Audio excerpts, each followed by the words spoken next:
This video is brought to you by catbeast.com. Design your own custom snapbacks and hats. Yo, what up, man? It's your boy Chris.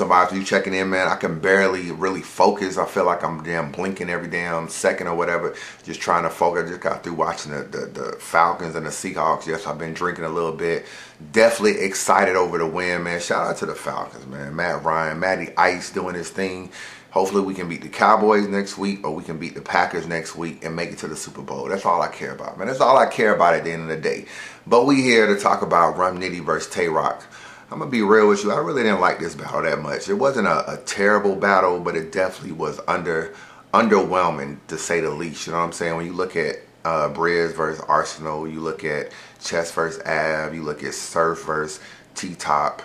This is one of the worst battles of the Gnome card. It wasn't as bad as Charlie Clips versus Ill Will, but it was right there, my nigga. And when you look at the expectations, it was definitely a bad battle. So I'm not going to even sugarcoat that. A lot of little extra drama that went on in the second round, a little pushing and shoving, all the extra shit that was just unnecessary, just took away from the battle. The crowd really didn't seem like it was that into the battle. It could have been the last battle of the night. Could have just been the bullshit that went on in the second round, just took the energy of the crowd. But I just felt like from the crowd standpoint, the pushing and shoving, it just wasn't a good battle. Let's just call it what it is. We're not going to sugarcoat it on Unbiased Review. As far as who won the battle, I got Rum Nitty winning the first. I felt like he had a pretty good first round. I'm not going to even front. Conceited said it's me and you next. Tell him don't get involved. I might snap your neck after our black rock icon. I'll Jimi Hendrix, y'all. The fans telling me, use more personals. Put the gun lines up. Add some angles. I'm thinking, if he get personal, you'll see the gun line up. At an angle. Is that an angle? You know, Roc has a habit of starting off kind of slow. I noticed that with the Arsenal battle too. He just starts off kind of slow. He doesn't. It's not that he don't have any good bars. It's just that he just really is a dude that warms up in a battle. He doesn't really just start off strong. It wasn't a great first round by Rum Nitty, but it was definitely solid, man. As far as Tay Roc, he had some stuff here and there. I like the Ill Will bar. I thought that was good. Oh nah, he Team Homie now. Nigga, fuck you still. I put you in the same Pontiac trunk as the other fucking Will. Stop playing with me, boy. I thought his first round definitely wasn't up to par with Rum Nitty, so I definitely got Rum Nitty winning round one. Round three, obviously that went to Roc. Rum Nitty got booed, came with a terrible angle, the whole angle about the training and shit. Basically snitched on Miss Hustle. Miss Hustle saying she didn't say it. I'm gonna be honest with you. I don't really know if Miss Hustle said it. I just don't think that she really wanted. If she did say it, she didn't want it to be out there. She didn't want to, you know, be put on blast to say that she really threw Roc under the bus or had some negative shit to say about Roc. It was kind of weird. Like, why would this nigga just even say her name if he didn't hear it from her? You know what I'm saying? So his angle could have been true. As far as coming from Miss Hustle, it was just a bad angle. The thing about saying somebody is gay or they have a tranny or whatever, you gotta be able to prove it, my nigga. You gotta be able to damn near walk out with the tranny. And even that's gonna be suspect, because niggas gonna be like, yo, did you bring a tranny to the battle? You know what I'm saying? So you gotta almost have a tranny walk out on stage, because we seen Mav with the tranny shit. We seen Show Off with the whole bisexual shit. We seen K-Shine with the tranny shit. Niggas be calling Verb gay. Nobody even cares, or nobody ever believes it. So if you're not gonna literally walk out with this other person's mate that they was dealing with and it being a tranny, nobody is gonna give a fuck. It's a terrible angle. When you look at Verb, he tried that whole tranny angle with K-Shine at Gnome 5, I think. It didn't work. It was too slow to build up. Rum Nitty should have learned from that and should have known that shit wasn't gonna work. And you dealing with a fan favorite, and a nigga girl is on stage, so people don't really think Roc deals with trannies anyway. So it's like, my nigga, that angle is never gonna work. So you had that going on. Obviously, nigga, he was getting booed and shit. I feel like the crowd wasn't fucking with his start at all. He seemed like he was definitely getting frustrated. Tay Roc had some decent shit in the third round. Clearly won the third. So this battle really come down to the second round. I think the second round is debatable. I'm gonna keep it real. I think it's debatable. I thought Roc turned up his energy, had some aggression, had some nice lines, had a couple reaches. I'm gonna keep it real with you, but still had some nice shit. First round, I was being nice. The courtesy is done. Tell your mother I ain't taking care of you till that paternity is done. You are my child. This certainly is fun. I feel like 50 in that episode of Power, killing them, letting them know you don't deserve to be my son. This is where I put you in timeout. Get in the corner. Get in the house when them street lights come on, I'm flipping on you. I will beat your ass in front of your friends. Start picking on you. Long as you in my house, there's some shit we gonna get in order. Like, nah, hold on. Rum Nitty might have had maybe one line more than him that I was kind of digging. If I was doing a point system or whatever and I was writing down the bars, Rum Nitty may have had like one more bar. If this jam head go over the fishing tank, you get pushed in, I'ma hold you down till you die. I'm a good friend. And show up at that funeral service. Set the casket on fire. K-Shine, I leave that whole funeral burning, but everything out your mouth is... Felt like he had maybe one more line. The pocket check definitely seemed to frustrate Roc a little bit. So it wasn't really a great round for either one of them. Kind of even if I'm just keeping it real. But if I was giving it to somebody, I would give it to Rum Nitty, and then I would end up giving him the battle 2-1.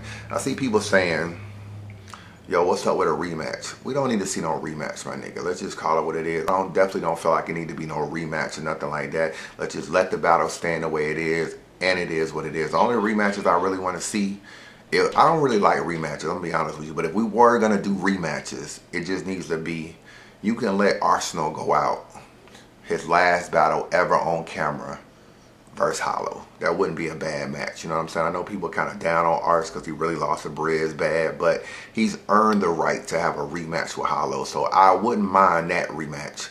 And I really wouldn't mind Jazz and 40. If Queen in the Ring could set up some shit and Debo could set it up to where he actually brought Jazz back to to Queen in the Ring and had her battling 40 as a rematch, that would be big for Queen in the Ring. You know what I'm saying? You would have Jazz returning. You would have a rematch versus a top chick. You probably would have another 6, 7, 800,000 view battle. It would be big for Queen in the Ring. Those are the only 2 rematches I care about. So honestly, I don't want to see no rematch. I see people talking about, well, Roc sounds like Surf. I don't really see that either. You know what I'm saying? Like, I didn't watch this battle and think, yo, I hear Sue Surf. Niggas talking about old Surf third round sound. Roc third round sound like Surf. I didn't hear it, my nigga. I didn't hear it. You got to think about this. Niggas was saying Surf don't write his bars. They're wrote by Adi Boom. That was a big thing that was going on last year. So you mean to tell me Adi Boom writes for Surf, and now Surf writes for Roc? My nigga, don't even make no sense. And if you say, well, there's a little bit of resemblance, it's okay, my nigga. It is okay at the end of the day. You probably got some niggas right now that you hang with, that you really, really cool with, that you grew up with. Them niggas rub off on you, right? Let's be honest. You hang with them a lot. They rub off on you. You start to pick up their mannerisms. You start to pick up things they say, little slang and shit. That is okay, dog. That's just life at the end of the day. So if Roc and Surf are hanging together, doing the gun title shit together, they did gun titles 1, they did a rematch, so they obviously had to hang together, talk together, try to build this whole gun title versus whoever else. They're gonna rub off on each other in some capacity. That is okay. As long as Surf is not writing for Roc, I'm alright with it. You know what I'm saying? As much as I've been in battle rap, dog, I be saying a lot of battle rap terms in my everyday life. You know what I'm saying? You know how many times I done said you're gonna get this work? A lot of times I said it at the basketball court. I done said it with like chicks. You know what I'm saying? Just anything, you gonna get this work has been something that I even found myself saying. I'm on Twitter and I be seeing niggas saying beloved.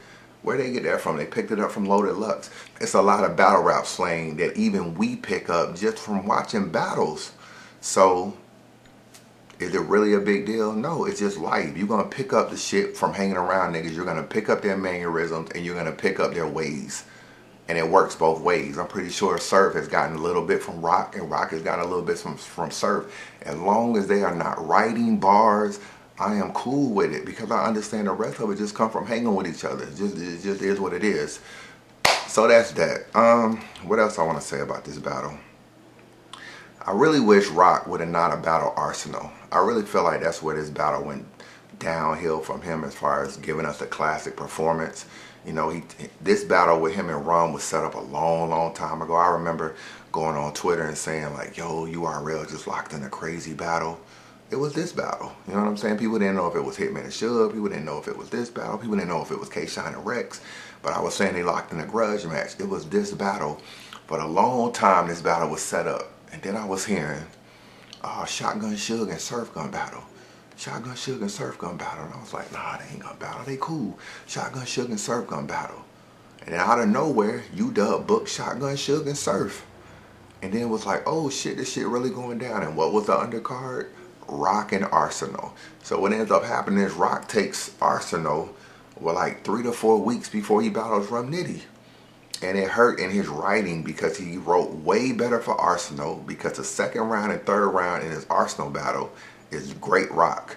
You know what I'm saying? Definitely the Roc we come to enjoy. And then in this battle, his writing is not as good. You know what I'm saying? His bars are not as good. And it just seemed like he put more into that battle than he did the Rum Nitty battle. Although the Rum Nitty battle is more of the grudge match and it's on URL.